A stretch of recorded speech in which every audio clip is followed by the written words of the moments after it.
একটি ট্রেতে আমি একসাথে 3টি জাতের বেগুনের দানা আমি দিয়েছিলাম। তার ভিতরে এটি হচ্ছে সাদা বেগুন। এই যে লেবেলটা বেশ কয়েকদিন হওয়ার কারণে মুছে গেছে, এই গাছগুলি দেখতে পাচ্ছেন, এই গাছগুলি হচ্ছে সাদা বেগুন গাছ। একেবারে সাদা, ধপধপে সাদা বেগুন। দানা থেকে আমি চারা তৈরি করেছি। আজ আমি এই গাছগুলিকে বসাবো। এই ধরনের একটু মাঝারি আকারের টবই এই গাছের পক্ষে আদর্শ। আমি এই শোধন করা মাটি এই টবে আমি ভরে নিলাম। গাছে যাতে কোনো ফাঙ্গাসের আক্রমণ না হয় সেই জন্য আমি এখানে ট্রাইকোডার্মা ভিরিডি এই মাটিতে কিছুটা মিশিয়ে নিলাম।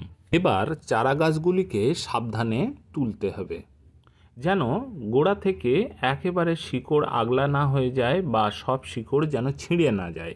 দেখুন কত সুন্দর রুট গ্রো করেছে। আমি ধার থেকে খুব সাবধানে আমি মাটি সহ এই গাছগুলিকে তোলার চেষ্টা করলাম। আজ আমি এতগুলি গাছ বসাতে পারবো না, যে কটা পারি বসানোর চেষ্টা করি।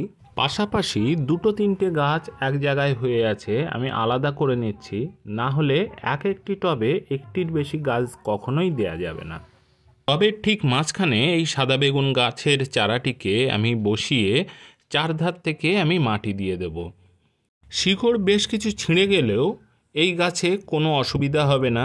2-1 দিন ছায়া জায়গাতে থাকলেই এই নতুন মাটিতে তা সেট হয়ে যাবে। আপনারা মনে করছেন যে নতুন মাটিতে আমি সার তো মিশালাম না, আমি এই বেগুন গাছের সার সব উপর থেকে দেব।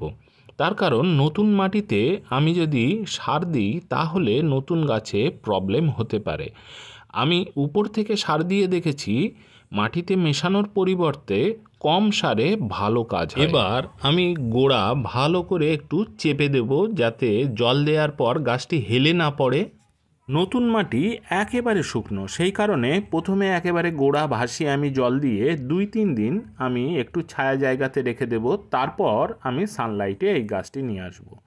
আশা করি আমার এই ভিডিওটি ভালো লেগেছে। যদি ভালো লাগে একটি লাইক দেবেন, আর চ্যানেলে নতুন হয়ে থাকলে অবশ্যই আমার চ্যানেলকে সাবস্ক্রাইব করে রাখবেন।